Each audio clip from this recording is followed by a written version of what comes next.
Listen, if I wasn't involved, this it would burn to the death. Have you ever wondered how a hit show about custom motorcycles turned into the most toxic father-son feud on cable television?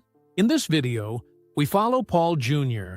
as he finally puts words to what fans suspected for years. The business, the cameras, and the constant pressure did not just strain the family, they blew it apart. Keep watching, because the way this story ends says a lot about reality television, fame, and what it costs to keep viewers entertained. Before American Chopper became a phenomenon, the Teutul family was already sitting on a pile of unresolved tension.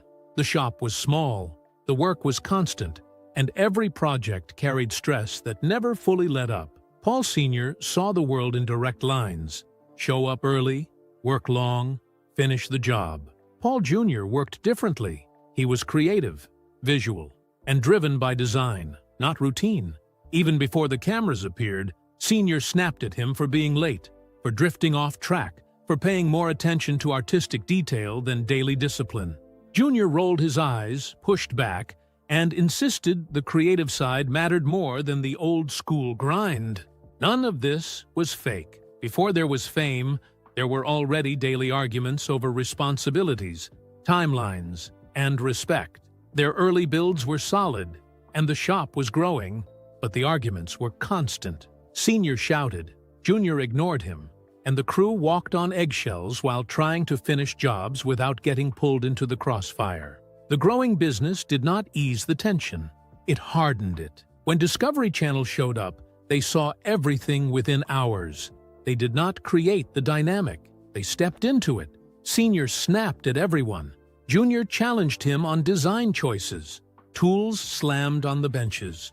Deadlines created panic. The atmosphere was loud, intense, and unpredictable.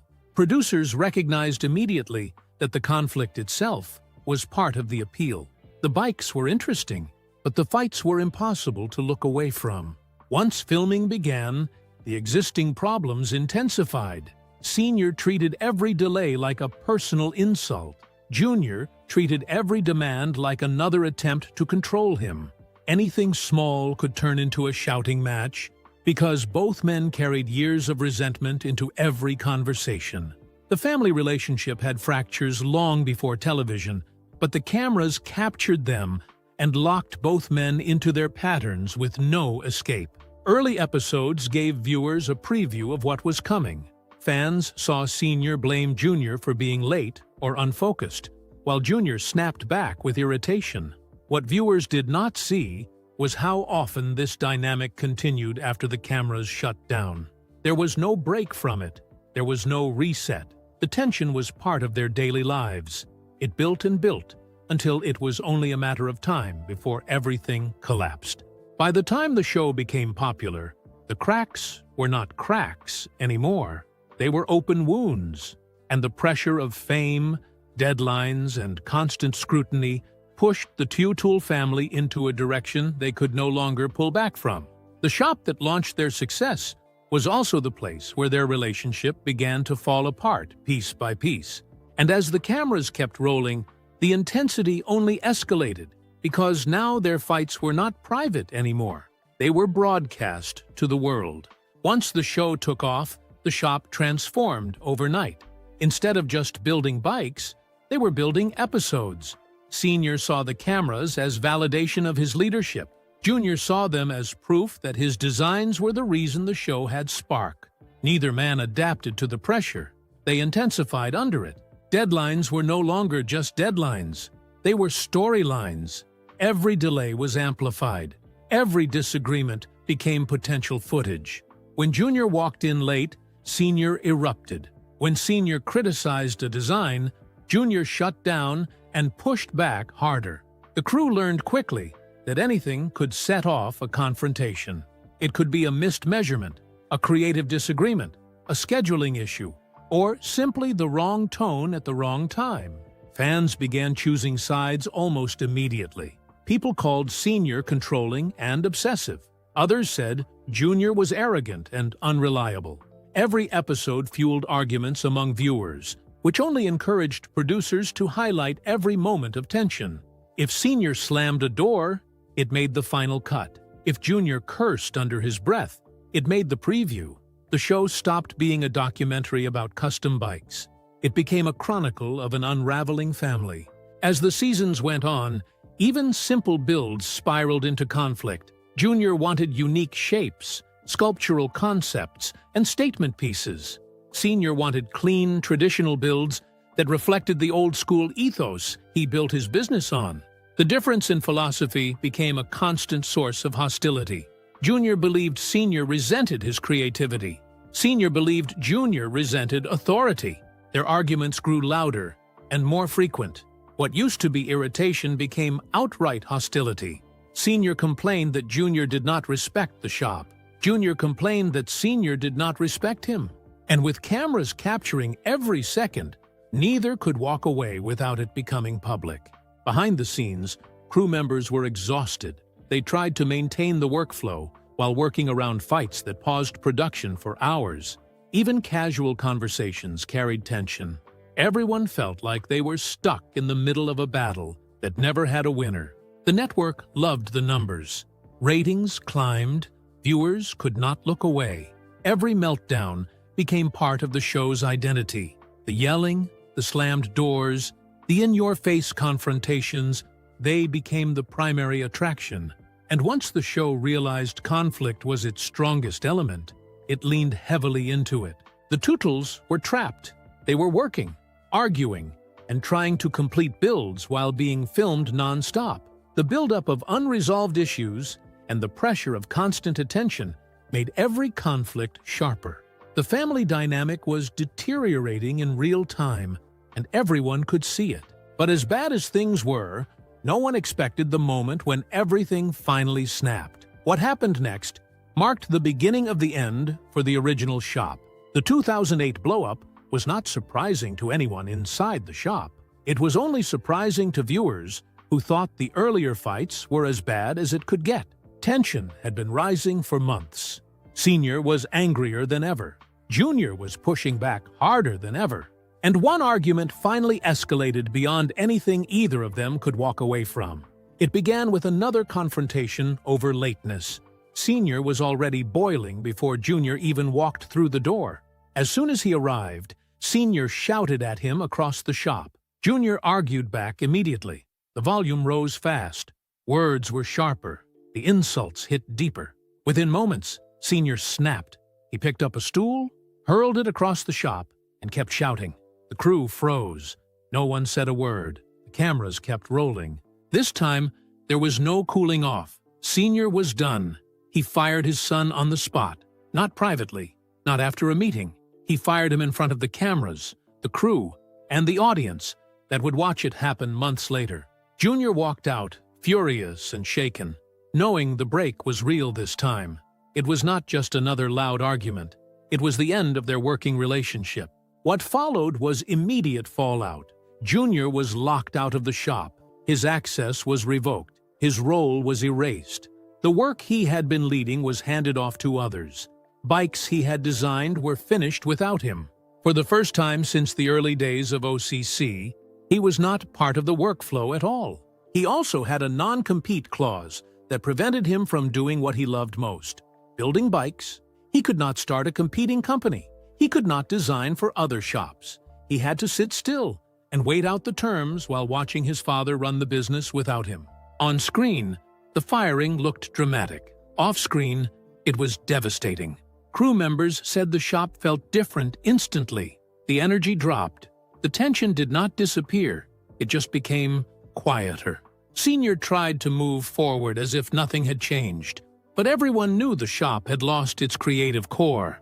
The audience reaction was immediate. Viewers who had watched the father-son duo from the beginning were shocked. People argued online about who caused the meltdown. Some blamed Jr. for pushing too far. Others blamed Sr. for going nuclear. Regardless of the opinion, everyone agreed on one thing. It was the most intense moment in the history of the show. The firing should have been the end of the tension. Instead, it triggered something far more serious. What came next was not emotional. It was legal. and it pulled the Teutul family into a battle none of them were prepared for. After the firing, the conflict did not fade. It escalated into a legal fight that made the original argument look small by comparison. Sr. demanded that Jr. sell back his 20% ownership stake in Orange County Choppers. Jr. refused immediately. That refusal ignited a courtroom battle that would drag on for years. Sr.'s argument was straightforward. Jr. was no longer contributing to the business, so he should not retain part ownership. Jr.'s legal team pushed back hard, arguing that Sr. was trying to force him out of the company entirely to seize full control. The courtroom filings went deep into financials, contracts, responsibilities, and the inner workings of the business. Every aspect of their relationship was dissected and documented as evidence. The lawsuit turned the feud into something far more serious than a shouting match. It exposed every pressure point inside their family. Private disagreements became public. Business problems were laid out in detail. Associates and employees were dragged into the conflict. The courts became the new battleground where father and son fought for control of the company they built together. Fans watched the situation unfold with disbelief. Many had followed the show for years and felt invested in the Teutul family. Seeing them battle in court confirmed what many had feared. The relationship was not just strained, it was broken. The legal process was long and bitter. Court hearings dragged on. Motions were filed. Appeals were launched. Months turned into years. Neither side backed down. The bitterness deepened. The family split, widened.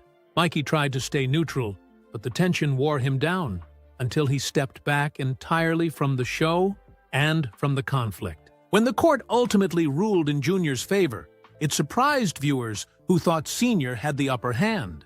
The victory meant Jr. kept his ownership stake, and Sr. could not force him out. But the win did not repair anything.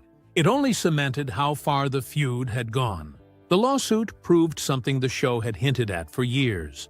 The relationship between Sr. and Jr. was no longer a disagreement. It was a full-scale rupture.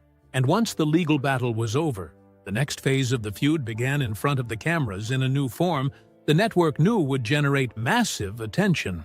Once the lawsuit was settled, Jr. wasted no time building a new path for himself. He launched Paul Jr. Designs, a direct competitor to the company he had helped build.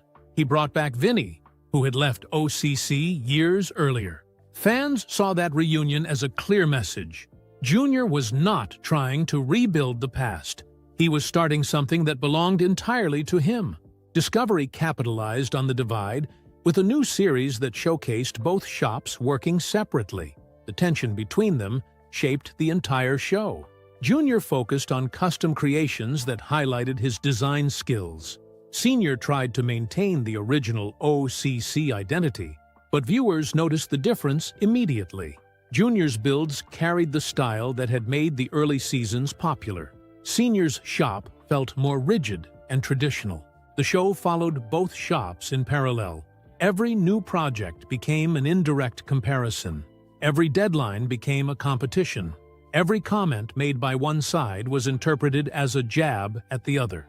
The audience watched closely, analyzing every detail, every interaction, every short interview clip. The rivalry kept the show alive, but it also kept the bitterness alive.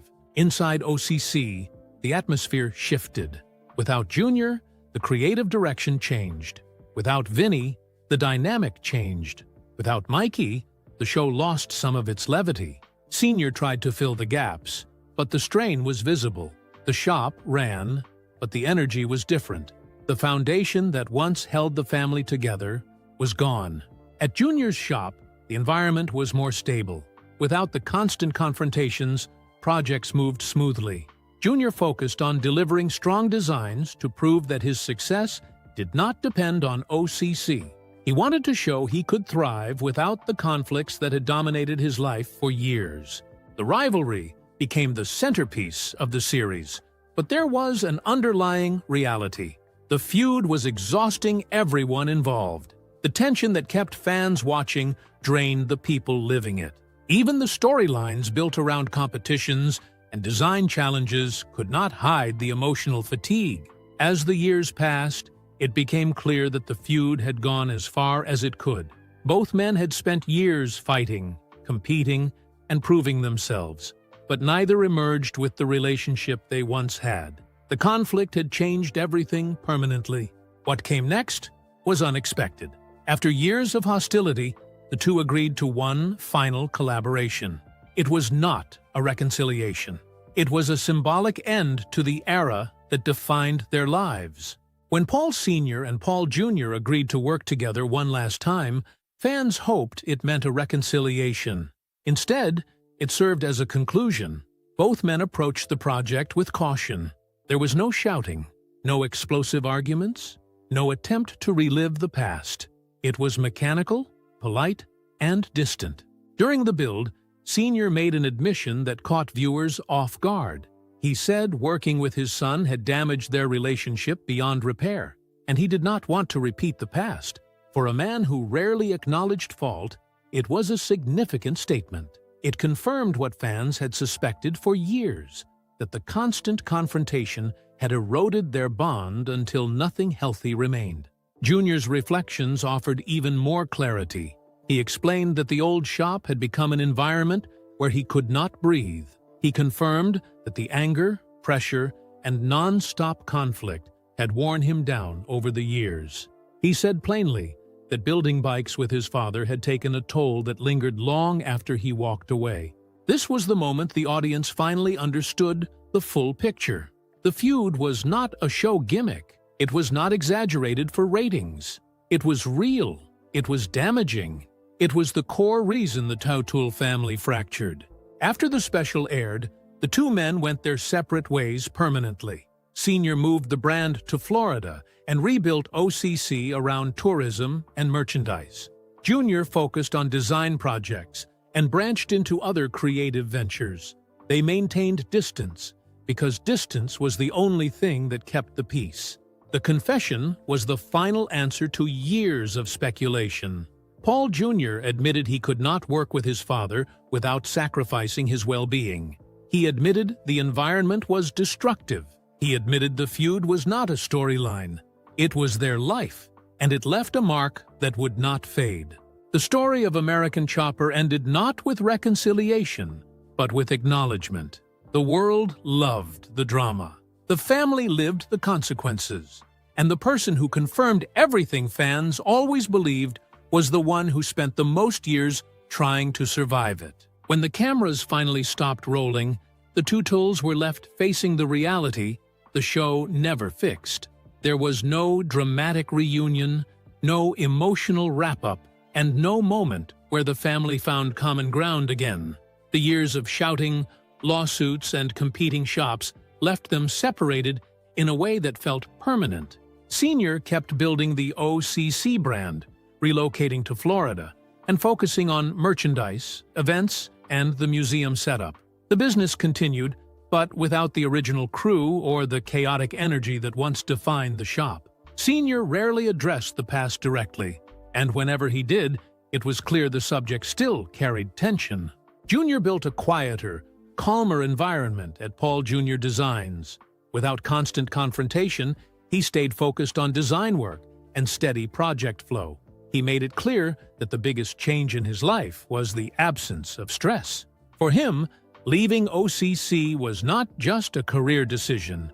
It was the only way to avoid repeating the cycle that had dominated his 20s and 30s. Mikey stayed mostly out of the public eye. The feud pushed him into a long break from the spotlight, and he focused on staying balanced instead of choosing sides again. In the end, Junior's admission put everything into perspective. The environment at OCC was destructive, the feud was real, and the damage went deeper than viewers ever saw. The family built an empire together, fought over it until it collapsed, and then walked away in different directions because there was nothing left that could hold them together.